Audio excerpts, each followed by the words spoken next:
Mardi Gras, with its raucous reveling and festive parades.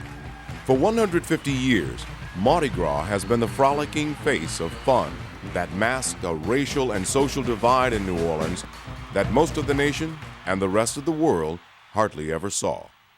But that all changed on August 29, 2005, when Hurricane Katrina brought the full force of her wrath down on New Orleans, unmasking it and revealing its desperate and disadvantaged poor and forgotten. The world watched in horror as thousands of disadvantaged New Orleanians waited, some perilously perched on rooftops, begging for help, pleading to be rescued from a swirling brew of toxic water as high as 15 feet or higher. Sound carry-on water, and that's all you could hear. People beating on anything, to let people know, hey man, I'm alive, somebody come and help. Even after it was abundantly clear that Hurricane Katrina's fury and the massive flooding that followed had trapped more than 100,000 victims, the federal government's response was embarrassingly slow and inexcusably inefficient. The poorest and most vulnerable of the city's residents were left to fend for themselves. It left those who watched the horror shaking their heads in disbelief. I never would have thought that American citizens would die on their roofs. Would wait 5 and 6 days for food and water. I never would have thought that mothers would be separated from their sons and daughters and put on different buses to different cities, not knowing where they were going. I never would have thought that people would suffer from starvation and dehydration. I never would have thought that our women and children would have to go to use the bathroom in the middle of the street. And it all happened as the rest of the world watched in shock and amazement.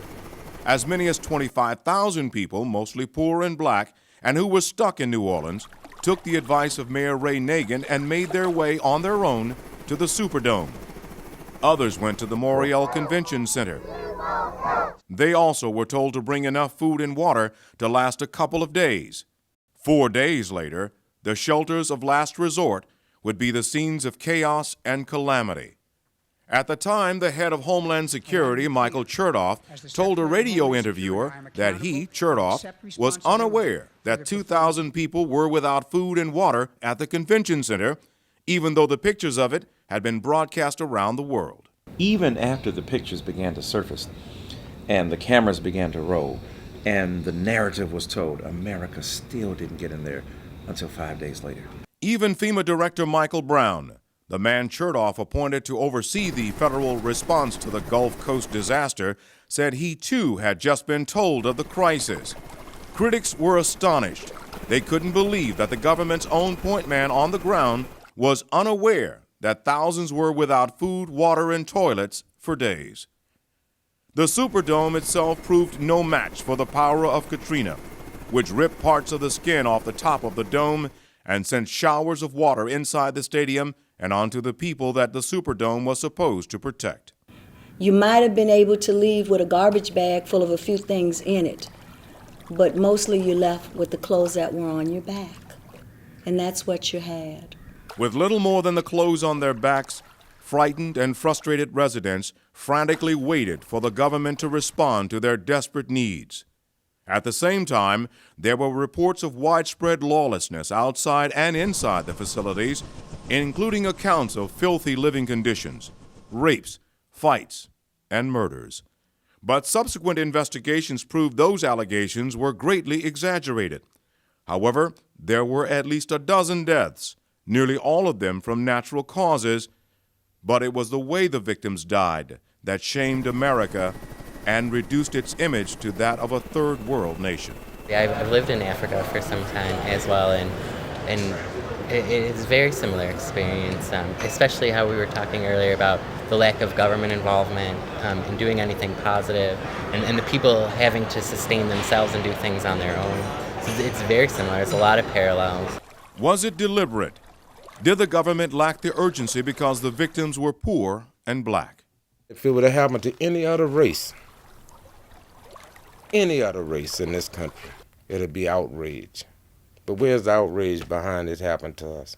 That's In his latest book, Come Hell or High Water, Hurricane Katrina and the Color of Disaster, University of Pennsylvania professor Michael Eric Dyson declares that there is little doubt that race and politics played a central role. If a bunch of people looked like Barbara Bush were floating in a toxic stream in New Orleans, the gut instinct of the government and its officials who have mothers who look like her would have transcended any restriction of law, constitution, or design of the government, and an immediate response would kick in.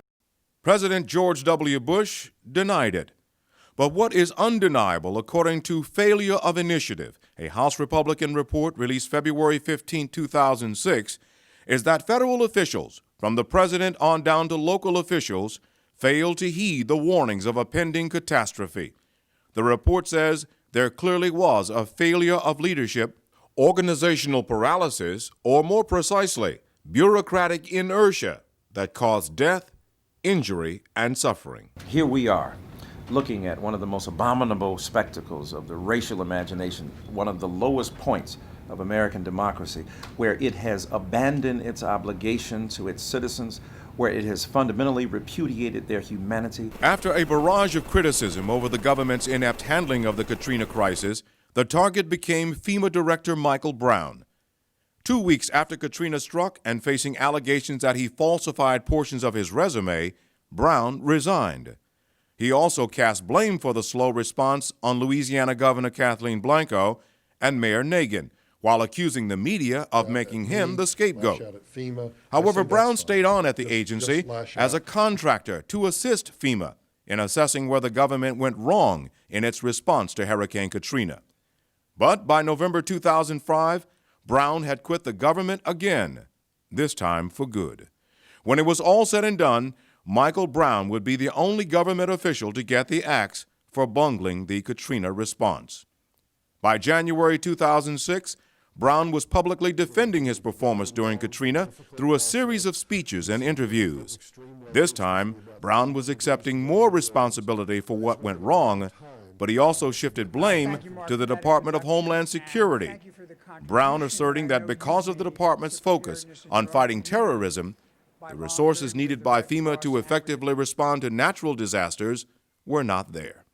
Brown also contradicted earlier claims by the White House that it was unaware of breached levees in New Orleans. For them to now claim that we didn't have awareness of it, I think is just baloney. The White House first suggested it was not aware of any possibility that levees would be breached. But months after Hurricane Katrina, and after considerable pressure from the media and members of Congress, the White House was forced to admit otherwise. The proof that the president knew was evident in this videotaped briefing held a day before Katrina slammed into New Orleans. On the tape, the president is briefed by National Hurricane Center Director Max Mayfield. The president is told in no uncertain terms that Katrina would wreak havoc on the Gulf Coast and that New Orleans levees would be topped by a huge surge. Somehow it seems impossible that the White House and FEMA could not have known the potential deadly impact of a powerful Category 5 hurricane. A year earlier, in 2004, FEMA itself hired a private company out of Baton Rouge to conduct a mock response drill to a fictitious Category 4 hurricane hitting New Orleans. That study concluded that such a storm, with winds of 130 miles per hour, would easily top the levees. The result would be widespread death and destruction. The study proved to be foreboding.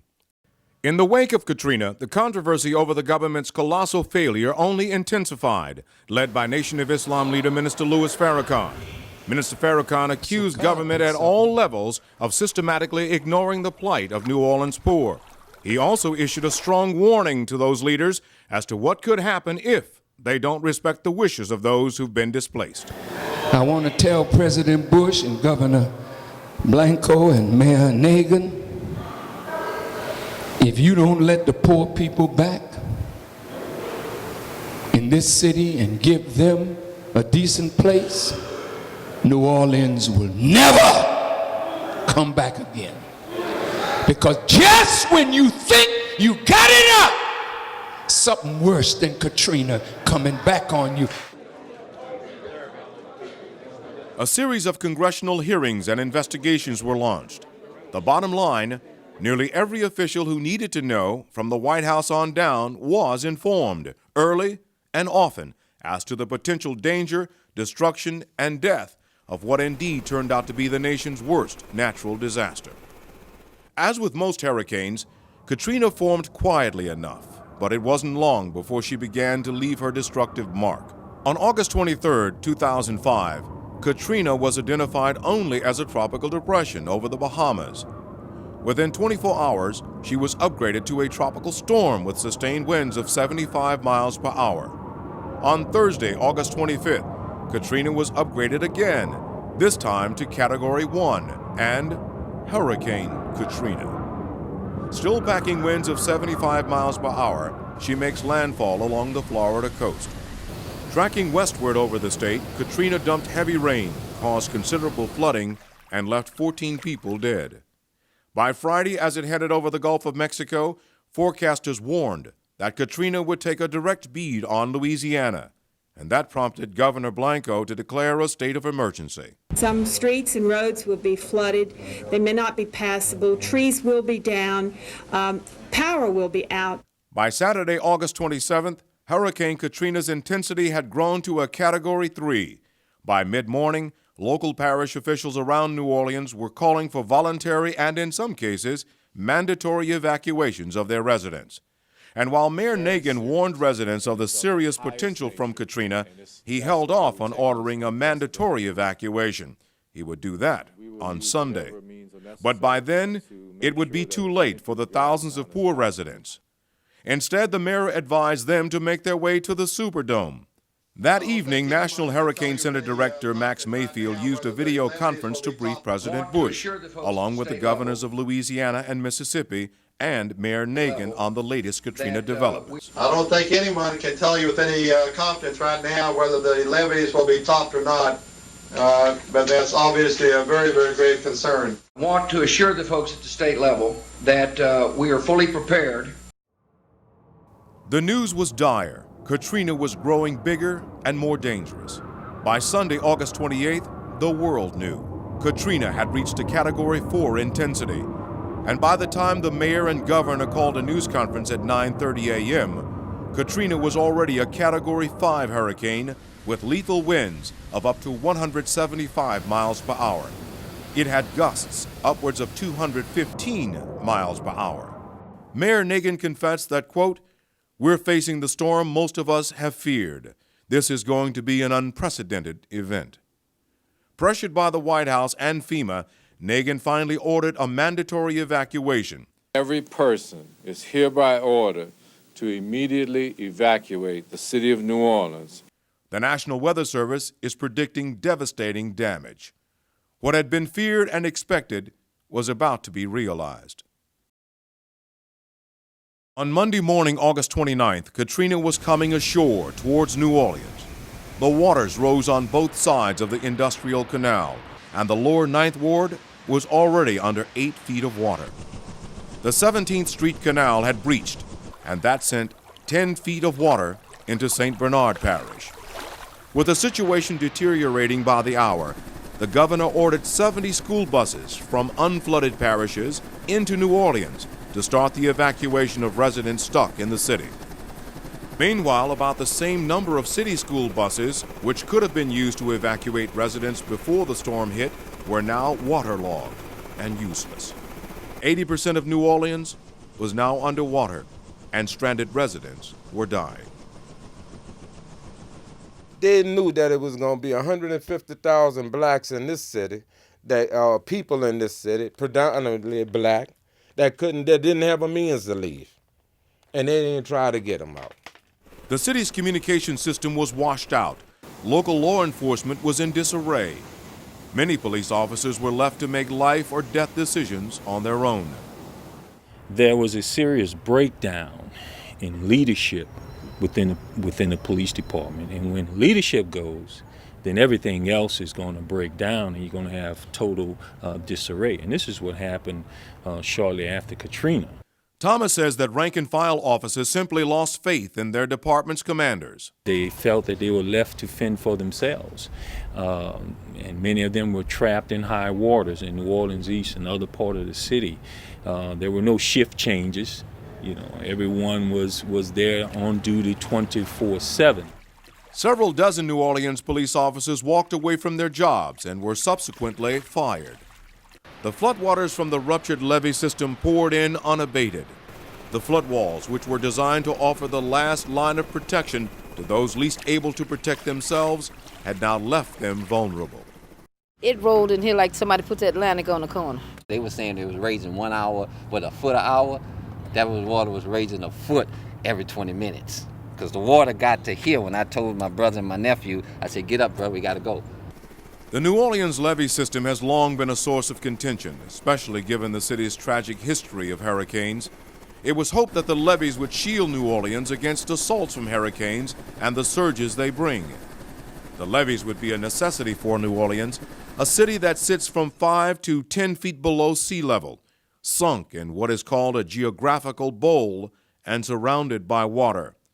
Lake Pontchartrain to the north, Lake Borgne to the east, and the mighty Mississippi River to the south. The job of designing and overseeing the construction of the levees would be assigned to the Army Corps of Engineers. Over the years, the Corps faced a series of obstacles trying to build the levee system. Chief among them was determining how high the levees should be. But in using what some scientists say were outdated hurricane models, the Corps' levee designs actually left New Orleans susceptible to ever-increasing storm surges caused by stronger and stronger hurricanes. Critics point out that the Corps apparently ignored revised worst-case scenario hurricane models. Those models showed that New Orleans would be unprotected against a catastrophic Category 4 or Category 5 hurricane. They also showed hurricanes that powerful would bring surges above 18 feet. Still, the Corps insisted on building levees and flood walls that in most cases would only protect against surges of up to 16 feet. The levees and flood walls were simply no match for Hurricane Katrina. According to New Orleans City Councilman Oliver Thomas, Katrina's attack punched holes all along the levee system. You had a lot of water coming from, seemed like a lot of places. A lot of people don't realize they had about 20-something breaches. Those breaches have been called the largest civil engineering disaster in U.S. history. Within hours, it left 80% of New Orleans covered with water. Investigators at the National Science Foundation now say that the breaches were caused by weak soil beneath the flood walls that eroded as the canals began filling with water. Breaches at the 17th Street and London Avenue canals sent waves of water over much of the city, while the breach in the Industrial Canal destroyed the mostly black Ninth Ward. The ferocious waves of water pushed this huge barge right through the canal wall. This is a reminder of what didn't have to happen. All of the very pain and all of the history and the best of human possibilities and the worst of human failure. And the water rush just came and just swept many of these structures off the ground completely and just moved them and moved vehicles and moved trees and just completely demolished them. We don't know what's underneath all that rubble, but we suspect that some of our people are still underneath some of this stuff.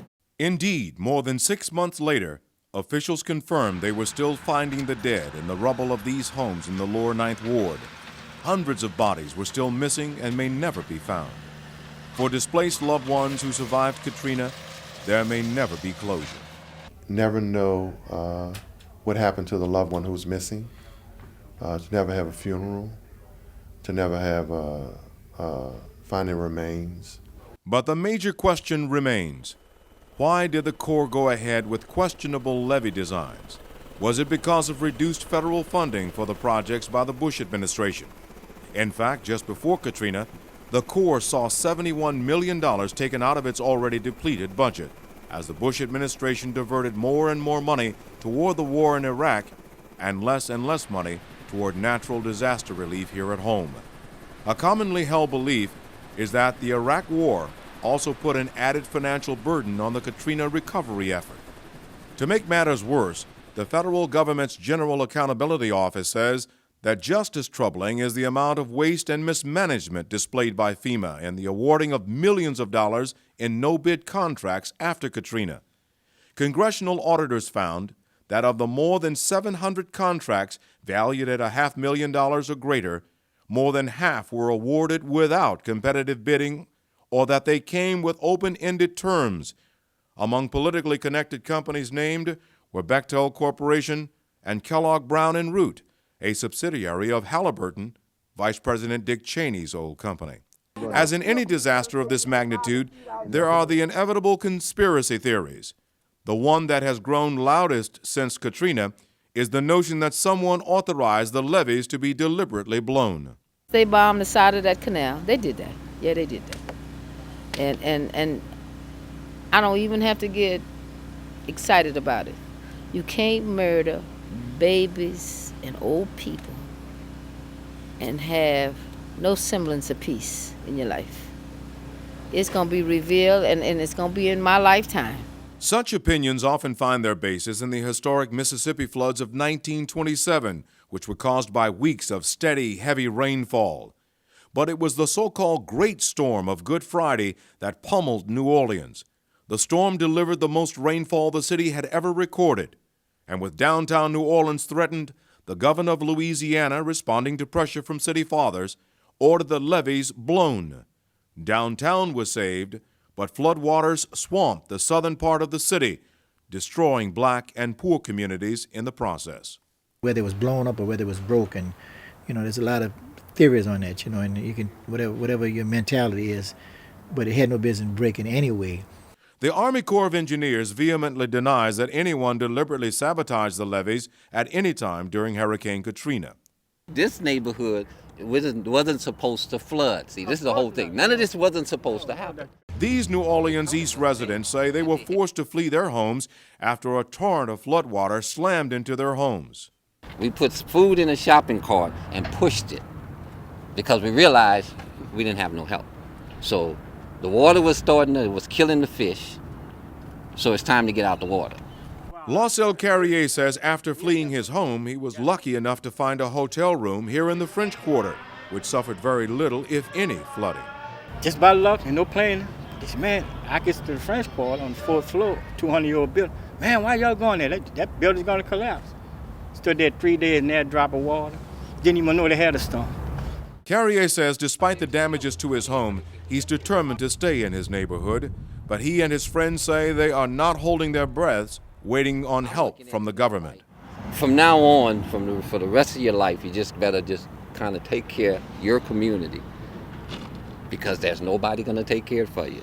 But no matter how much taxes you pay, no matter how much you do and give into the city, it's not going to take care of you. So really, they've showed us straight in the face that you're on your own. In this same neighborhood, the Nation of Islam's Mosque number 46 was among the thousands of buildings destroyed by Katrina. Many of its members are also scattered across what has now become the new black diaspora. Right now, the vast majority of our community, they're not returning. So we are basically in that rebuilding process, to begin to go back. But as I see it as an opportunity to prove the quality of our faith. Months after floodwaters rampaged over New Orleans, mountains of crushed and twisted debris still cover nearly all of the city's lower Ninth Ward. This footage was shot from a helicopter hired by the Final Call newspaper for the express purpose of viewing the devastation in the lower Ninth Ward.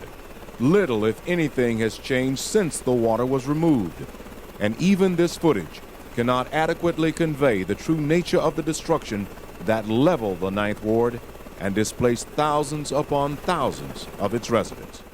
We need to clean up the environment. We need to do the housing. We need to do the schools. We need to do the health care. It should not have taken that long. That's the most troubling thing to me. When we look at uptown and see it working and functioning, we look at downtown and it looks like it did 6 months ago. That's troubling.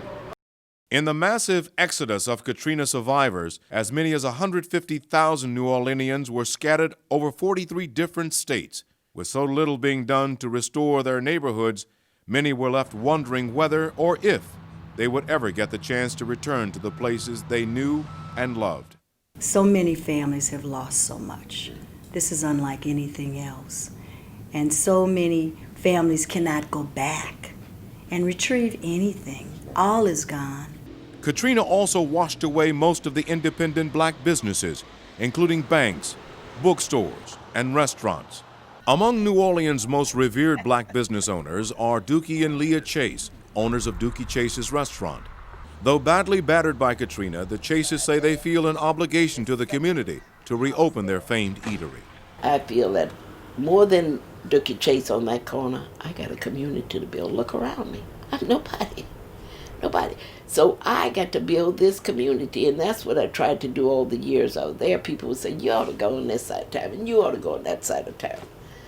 I'm staying on this. This is where I belong. This is where I feel comfortable. This is what I'm all about. I got to build my own people. I got to service my own people first. And then the others will come, and that uplifts my people too. The 83-year-old restaurant matriarch is especially concerned about the thousands of public housing residents who lived across the street who fled Katrina. Most of their homes sustained only first-floor damage. So she questions, why weren't they repaired quickly?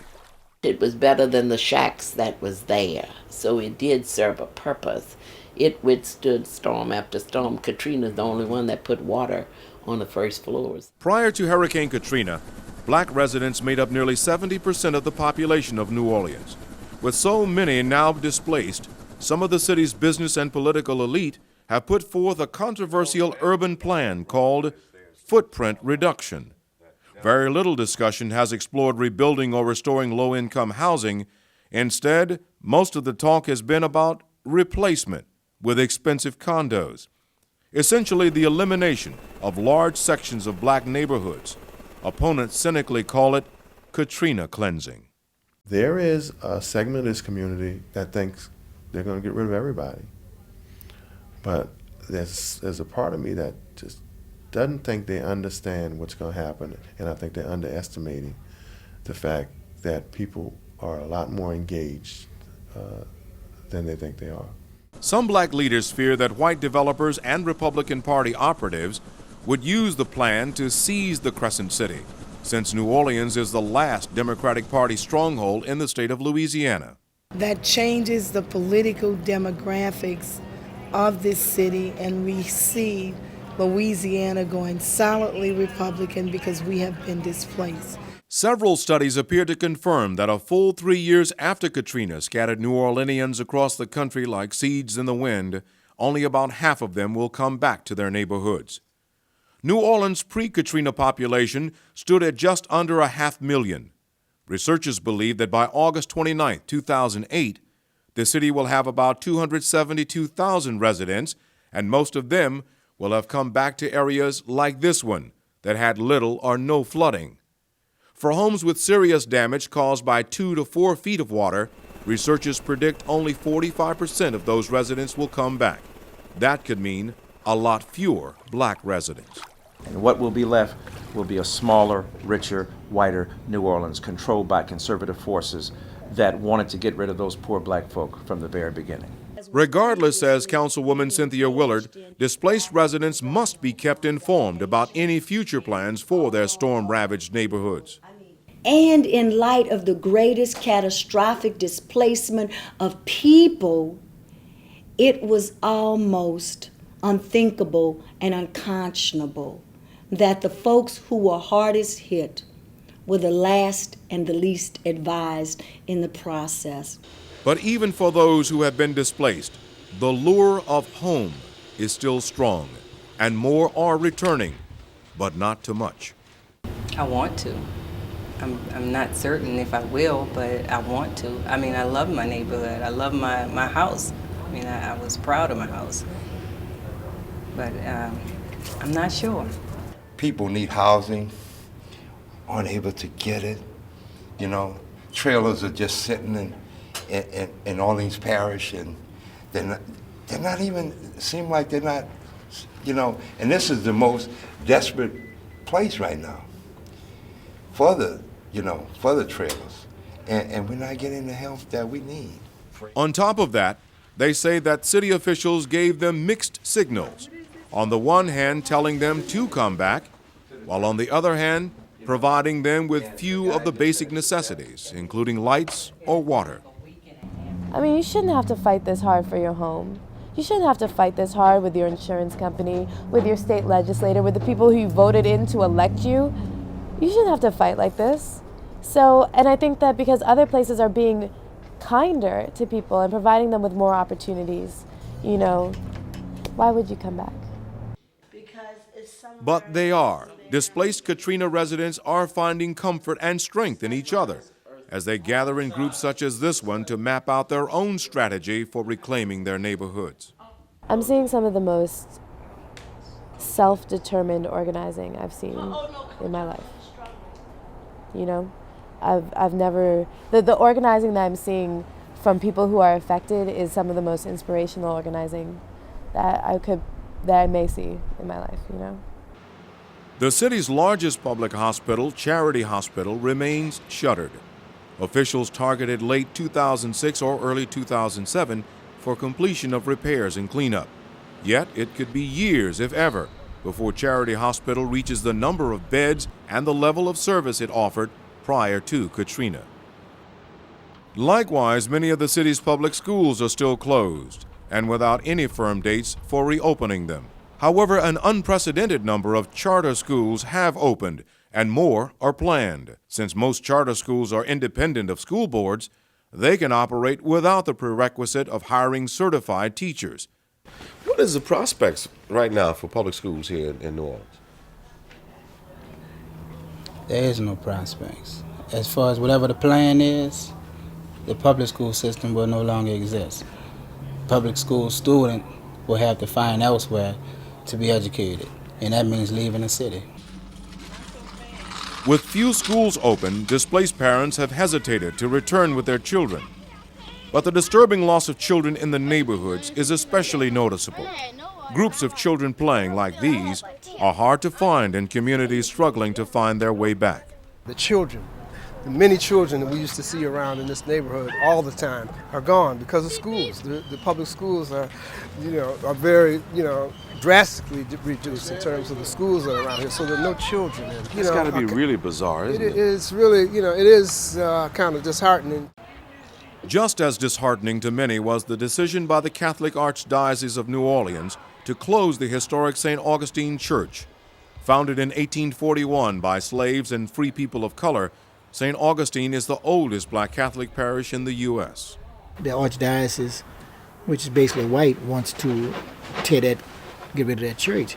But that church is a recruiting process to bring more black folks on because of the culture, not so much of the church, but the culture that it's surrounded whole communities. But the Archdiocese says it needed to close and consolidate St. Augustine Parish in order to deal with $84 million in uninsured losses from Katrina. With City Hall strapped for money, many of the city's services were curtailed. So those who do return are once again faced with fending for themselves, even as the haunting memory of one of the biggest governmental failures lingers still fresh in their minds.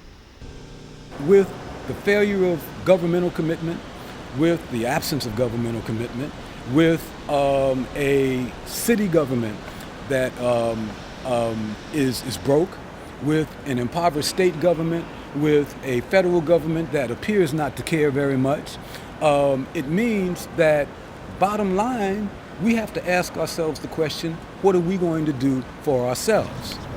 According to community activist Jacques Morial, whose own family produced 2 other black mayors of New Orleans, distraught residents should feel disappointed with their local leaders. That they feel forsaken and forgotten and overlooked by their local government.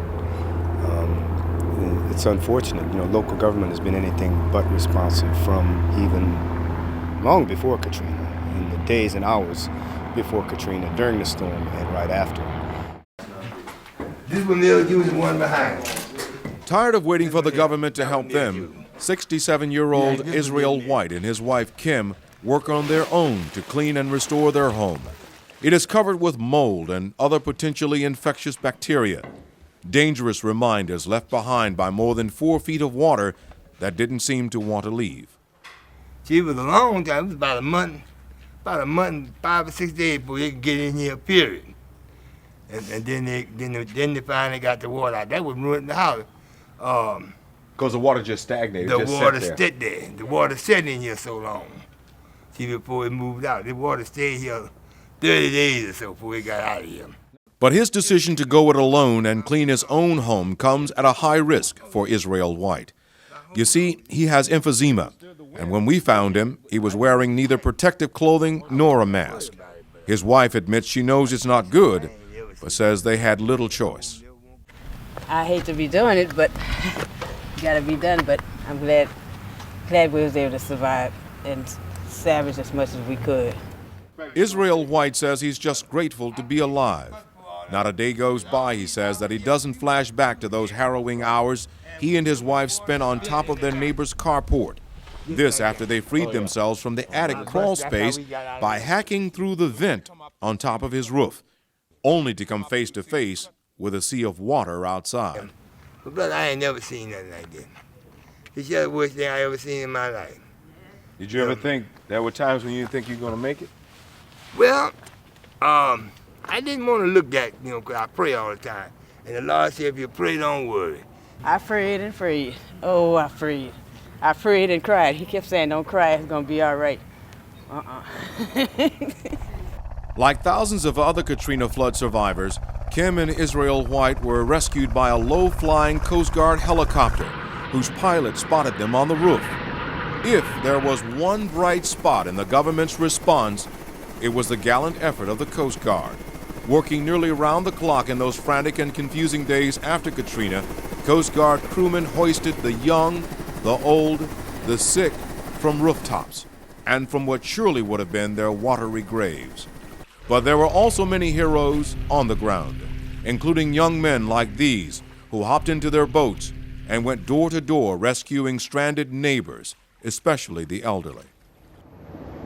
There was this old lady that went into the house.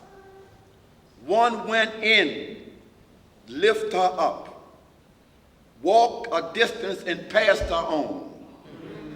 And guess what? She did not touch the water. I'm not speaking about what I was told, I'm speaking about what I witnessed. In the Treme neighborhood in the 7th Ward, there is a streetwise group of young men who are known as Mama D's Soul Patrol. Her legal name is Diane French Cole. She says that if it had not been for the young men, a lot more people would have died, especially since the government appeared paralyzed to do anything. It was either go insane, go really mad, or get up and help ourselves here. Mama D pays special tribute to this young man. His name is Ortegas Coleman. Mama D claims he saved dozens of people while risking his own life. I don't really stop to think about him. I just try to do what I can do and make sure that people know what I'm going to do. And that's about it, man. I don't never think about a hero, never crossed my mind. Just something I feel like God put me on earth to do. The Most High give us strength, give us knowledge and wisdom to do, to do the things we do. But in the middle of our interview with Mama D, Ortegas came up behind her and whispered something in her ear, something very disturbing.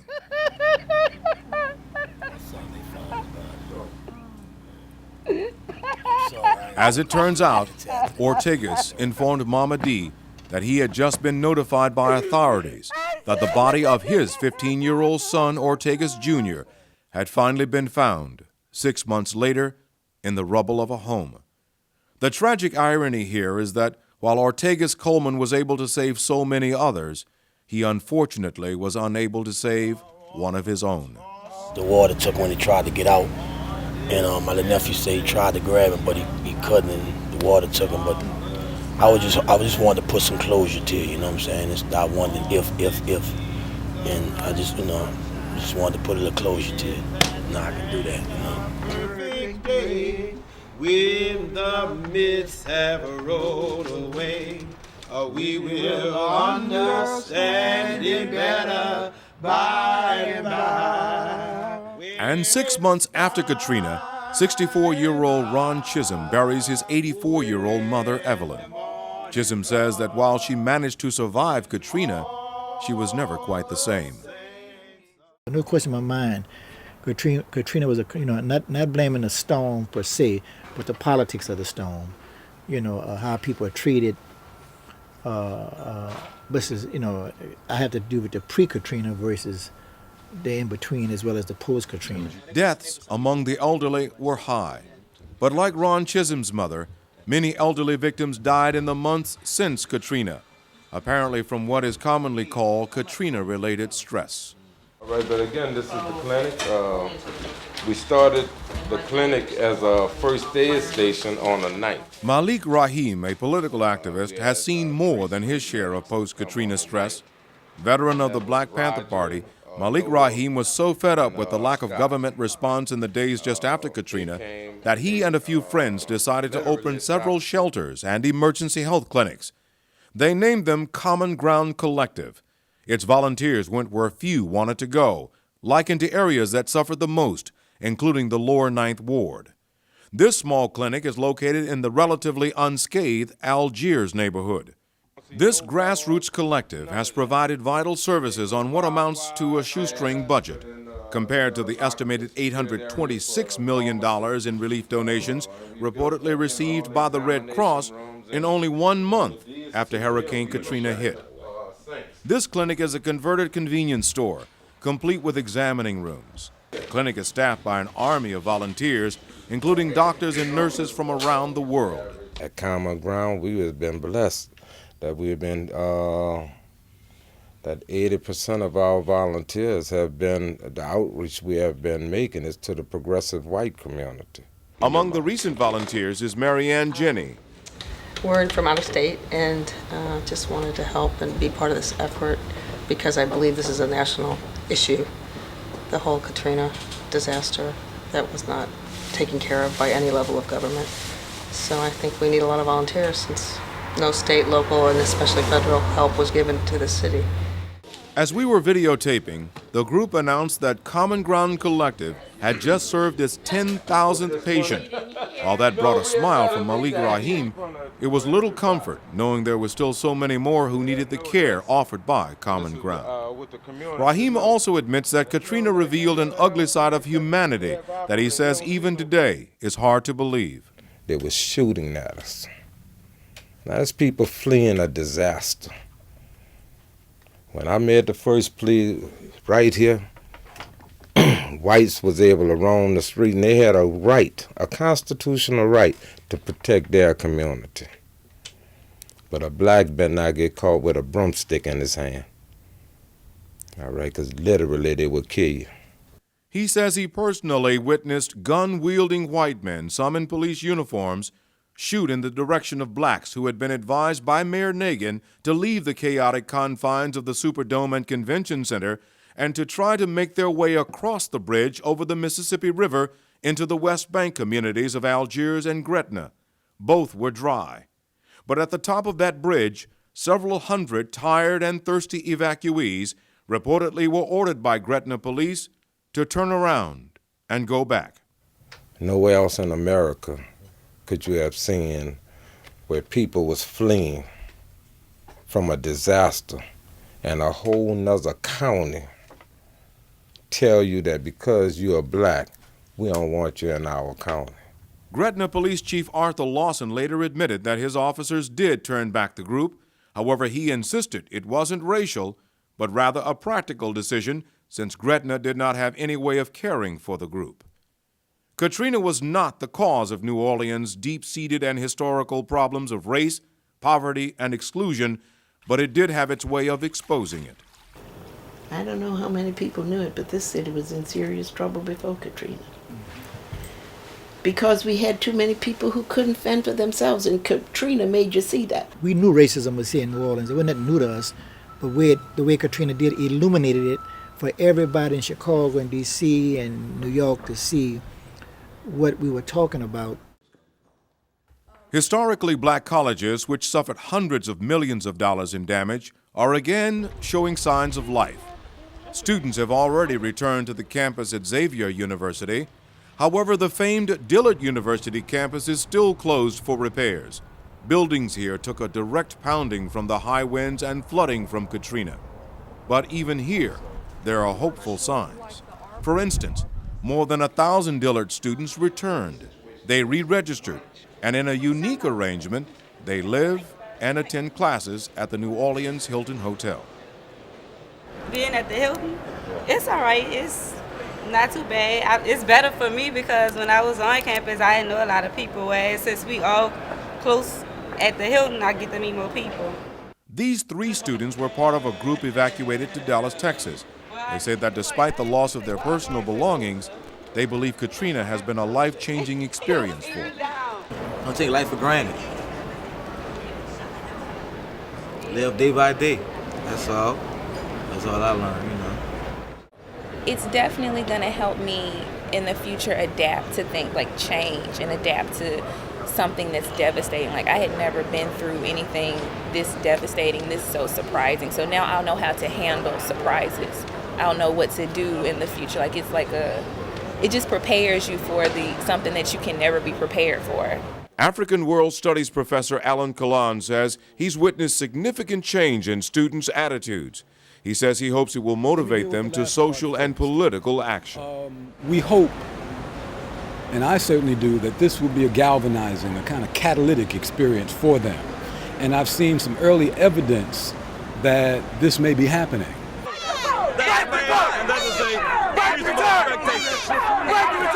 Community and political activists say they hope that in the aftermath of Katrina, a new national human rights movement will emerge. Within that movement, prominent black leaders hope it will also raise political awareness. Right to vote now! Right to vote now! Right to vote now! This demonstration, led by civil rights leader Reverend Jesse Jackson, was called to raise concern about the April elections in New Orleans. Those that are trying to rob the people of New Orleans of their right to vote, if they can set a legal precedent in New Orleans, they will set a precedent all over this nation. So we did not come as outsiders to New Orleans. We come because what happens in New Orleans will affect our voter rights all over the United States. The rally was also in support of the rights of all former New Orleans residents to return and rebuild their homes. We face the common challenge of overcoming long years of cultural separation and moving from racial battleground to economic common ground and to moral higher ground. In this quest across our nation, we seek, number one, to assert a very basic fact, that though our people are in exile, we have the right to return. While Katrina victims admit they are down, they defiantly declare they are by no means out. We crippled, but we're not in the wheelchair, and we gonna get up. I'm hopeful, no doubt. We expect hurricanes here. We live in a swamp. We know this. I got my batteries, my water, my bleach, all the stuff. I don't eat out of cans, but enough dried fruits and different things. Well, we're gonna survive. And when those other hurricanes do come, will the levees hold? I was plenty confident when when they just put the walls up in the, because all this shit did with this since I was living out here, you know what I'm talking about?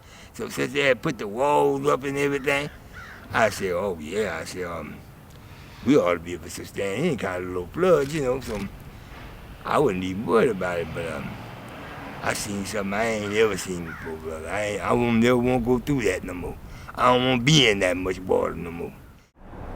I don't want to go through this again.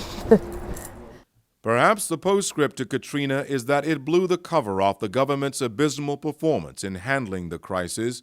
It exposed a city's weakness to defend itself and its people, and it tested the outer limits of human tolerance. While there is still a lot to do before New Orleans regains any semblance of its past, there is one thing on which everyone here seems to agree, that with its rich cultural history and the passion of its people, New Orleans will come back, and so will many of those who lost their loved ones and their homes to the nation's worst natural disaster.